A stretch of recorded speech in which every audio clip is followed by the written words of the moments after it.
Hello and welcome to the Merl podcast. I'm Merl. And I'm Locke. Set sail and low expectations for everything nerd, accompanied by healthy, albeit shameful, hope, and important banter, lack of focus, and questionably acquired knowledge. Now, Locke, for this episode, this is something that I wouldn't necessarily say obsessing about, but you've been obsessing. I've been obsessing. Okay, yes. But no, it's this little piece of insight that I've gathered. I've been running through, the hamster wheels that is my brain. And, it was the topic of intimacy. Intimacy. Yeah. So I know it's it's a weird conversation to have. But it's knowledge that I've gathered, and it was this. I was at this point, right, where we talked about it last week when we were doing some recording, and we did it. We did a little bit of the episode, but then you had computer problems, so we had to scrap it. But I wanted to make a return because how obsessive you just cannot think about anything else. No, I have Merl troubles. has some intimacy problems. No, I don't. No, it's just the fact that, I have trouble moving on thinking about other topics when I already have a burning topic in mind that I need to express, and get out there. So the whole, I wouldn't say argument, or maybe I'll just say observation, right? Right. So as far as intimacy goes, now, between men and women, we all have this different idea, I suppose you could say, of intimacy. And, when it comes to men, right, the more common way that a man expresses intimacy is through, physical contact, right? Now, I'm not saying this, I'm just saying in general, right? I'm not trying to tell everyone exactly how it is. I'm just saying generally. We also don't have a certain number of stats. This is just what we go off of. This is my own questionably acquired knowledge. That's right. Okay? As I stated in the intro every time, to try to cover all my bases, right? So no one attacks me or anything for my opinion or observations. This is just my idea, right? So when it comes to men, we think of intimacy as physical contact, and it's something that's been, I feel like it's been conditioned within us, as we grow up and what have you, because on the opposite side of the fence, you have women who more express intimacy through emotion, right? Emotional availability and expression. Yeah. So it's an observation that I've had. It's something that I've been subjected to, before in the past, and it's something that I've come to understand a little bit better, I feel, where women feel like when they can open up to someone, right, about their emotions, their feelings, and the person that they're opening up to, shares that experience where they also, open themselves up and they express themselves, and they tell these, not necessarily secrets, but things about them that they're not willing to express in, I don't know, your everyday, right? And there's that connection, right, that they find where they consider that to be a very intimate moment. Yeah. So, and that's all understandable. And they seem to value that greatly. Yeah. Which before, in my younger days, I suppose, which is something that was completely alien to me. I didn't really, consider it a thing, right? And there was this point in my past where I had this relationship, and I found out that my girlfriend at the time was talking to like another dude, yeah, and I thought they were cheating, yeah, and as one does, like yeah. So it was really weird. It was kind of an inappropriate, and not saying that she can't talk to whoever she wants. It was just like, she was off on a vacation and she was spending time with this dude, in private settings, just the two of them, and it was weird. You can't blame me for being uncomfortable, right? It was just odd. It was weird. I was uncomfortable, and I expressed my discomfort in this after finding out. And she in turn said to me that she didn't necessarily cheat on me, but it was like it was cheating. It was like emotionally. She was emotionally cheating, yeah, and I didn't know what that meant. Right? So you were like, "That's it. She cheated." I was like, "Well, no, it wasn't." Like, I didn't jump to any conclusions or anything, but I was like, I don't know what the hell that means. but like thinking back now after everything that I've gathered, it was just like she shared this emotional moment with this other man, where she expressed herself, and she opened herself up to him, and he opened himself up to her, and they had like this very intimate talk that really meant a lot to her, and I understand that now, what that meant. Now, with most men, it's like the thing that's the deal breaker, right, is the, physical intimacy, right? That's where we draw the line, usually, I feel. I mean, it's just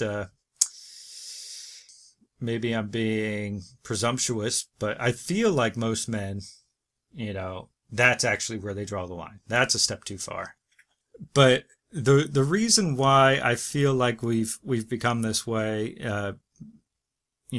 as far as men go, and the physical intimacy, and that being the only way like we usually express ourselves to our partners, is because like growing up, right? It's like as boys, as teenagers and whatnot, if we were to express ourselves emotionally to our other, guy friends, we would get, harassed for it, right? or sissy. I don't know, or a pussy or something. Yeah, something to that effect, right? Something very derogatory and humiliating in a sense. So you go, guys, I was just kidding. I was just kidding, guys. Jeez. You guys thought I was serious. Eats through the pain.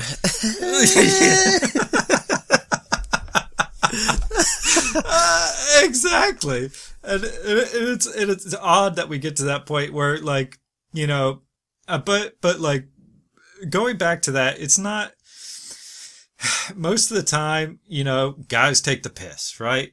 We're always taking the piss out of each other, and it's, most of the time it's endearing, yeah. But I mean, when we were kids or teenagers, you have to admit we were pretty ruthless. It's a surprise that we were friends with the people that we were friends with. Yeah. Oh, yeah. Yeah. A lot of the time. Yeah. I mean, eventually, yeah, we get older and we grow closer together. We start realizing these, these stupid tendencies that we used to have prior, like what we would put each other through. So I've had this conversation where, women, they look for that emotional intimacy, right? And perhaps, physical intimacy, that, like, I'm sure that means a lot to them as well. I'm not saying that it doesn't. I'm just saying that, it seems to be like this emotional intimacy means the most, right? Where it's like something they hold like very near and dear to their hearts, like something that is just like being expressive with one another. It's a way like breaking down those barriers and opening yourself up to someone and letting them in and sharing in that, emotional bond. It seems to mean a lot. And, I see that for like a lot of men as well. I mean, if they were to experience it, it would mean a lot, but it's something we're accustomed to not being able to do, or not being like having that emotional intelligence, perhaps. Like we're not very, I feel like a lot of men aren't very emotionally intelligent because we're stunted. Yeah, because it's something that we're made fun of for. We're told to, to suppress emotions and like keep a cool, calm demeanor and never be shaken, that type of thing. Where no, admittedly, especially in the past, I mean, I'm sure like the same thing it has been for women. Like, you're a lady, like you have a duty or something to society, and you need to present yourself as like being like pretty and I don't know, to obsess over physical appearance and not be able to express yourself, right? Or not be able to, I don't know, like making the argument here. It's or making the observation. I'm starting to like second guess myself every time I say another word or try to make another point. But no, so men obsess over physical intimacy. Yes, we got that. Women may or may not. I'm not a woman, so I cannot. What? I cannot say for certain, but it seems to be that women obsess over emotional intimacy. Yeah. So for men, though, we obsess over like keeping ourselves emotionally in check. We have to be stoic. Whereas with women, they are told by society to obsess over physical appearance. Yeah. So they spend all this time like picking out the right outfit and, wearing something flattering, like caring about your appearance constantly and your makeup and what have you, and doll yourself up as much as you can. So it's like the opposite, men and women. We prioritize the opposites being emotional intelligence and physical, presentation. Yeah. If we're to consider those opposites. So we obsess over different things. But then women care more about the emotional aspect than being intimate with a man. Men obsess over the physical aspect as far as intimacy goes. And men don't always, I'm not saying in all cases, but they don't always worry so much about their physical appearance as women do. But they want that physical intimacy. Whereas a woman that obsesses over physical appearance is all the more attractive to a man because he wants that physical intimacy. And then a woman approaches a man who is emotionally stunted and wants to express that emotional intimacy, but gets nowhere. You see what I'm saying? Right. So it's unbalanced, isn't it? It's it seems unfair. I feel like I was gonna say, like I had the observation originally where it seemed like, we're working against each other here, right? Society has gotten us to a point where men and women, as far as being intimate with one another, we're not connecting right. It's not working right. Yeah?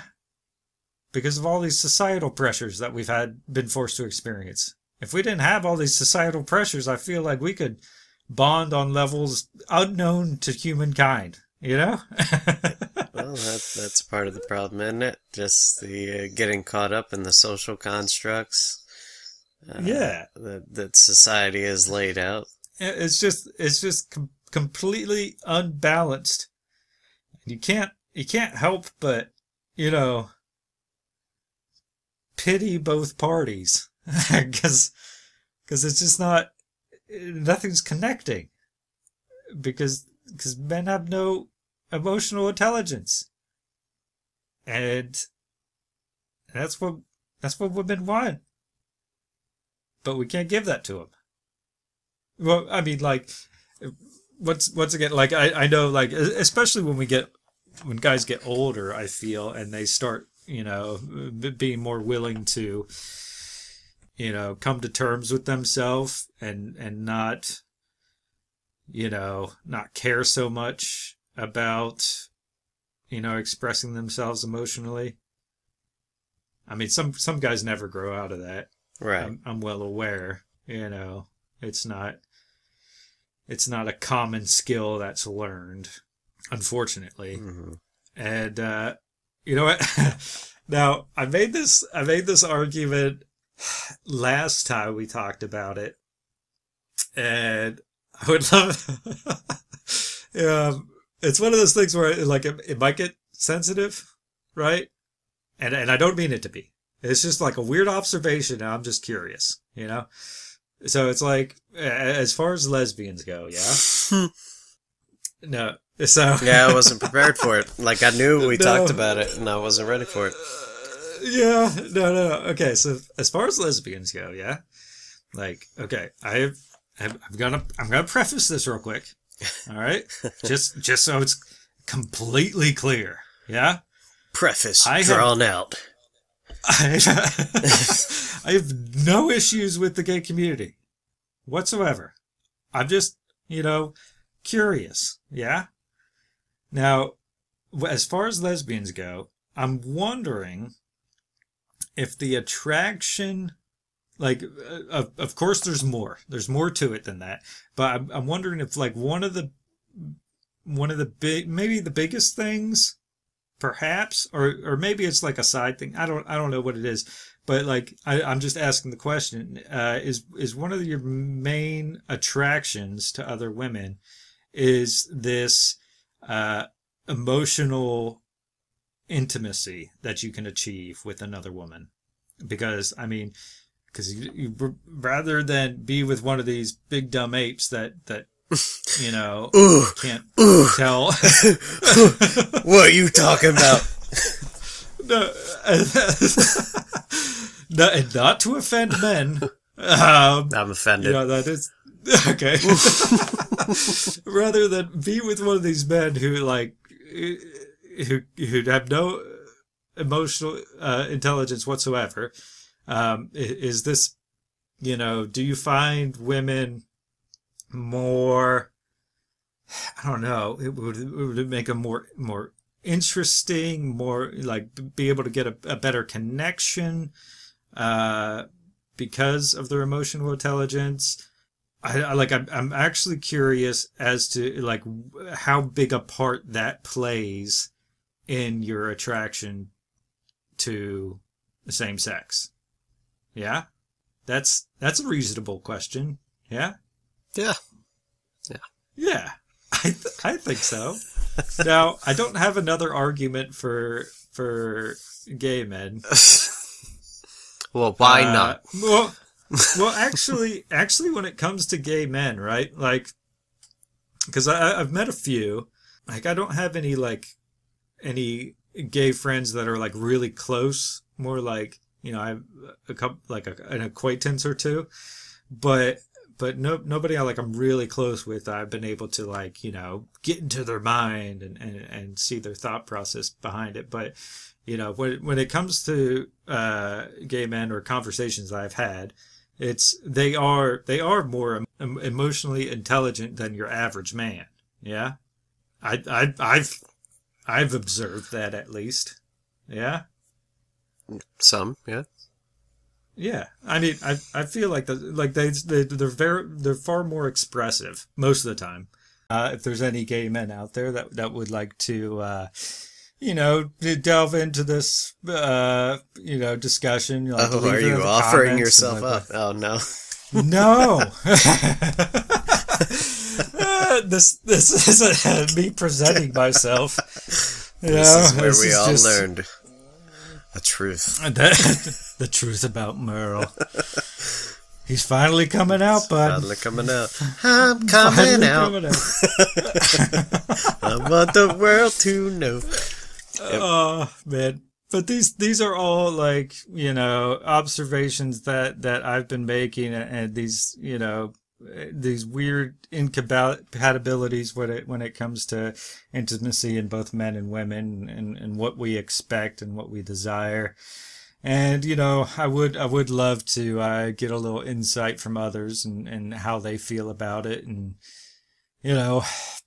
maybe encourage men to be, to be more introspective and, learn how to express yourself better. I know it's not the quote unquote manly thing to do. And you want to have this be the strong foundation for your household, or whatever it may be, and whatever these other like big burly men on social media are telling you, like, well, we can't express our feelings and whatnot, and people want us to express them, but we can't because we need to remain strong. And whatever, dude. I mean, just get over yourself and learn how to be. It doesn't make you weak to be emotionally intelligent.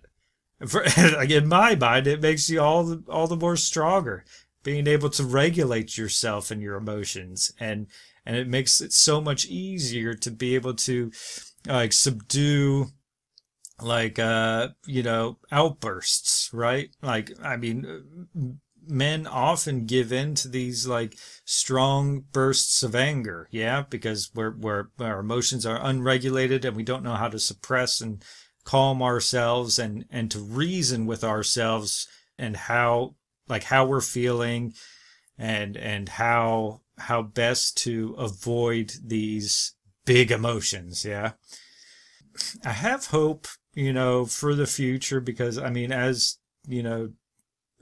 we this society that we currently reside, as it evolves, it seems to be moving towards a point where men and women can meet each other on more even terms, because I feel like, especially with these newer generations, men are seem like they're more expressive and emotionally intelligent, perhaps. Do you feel that way with today's youth? I don't know. I have my concerns for the future, but I'm watching to see how things develop, and hopefully for the better. All right, understood. That could be a conversation for another time, perhaps. Mayhaps.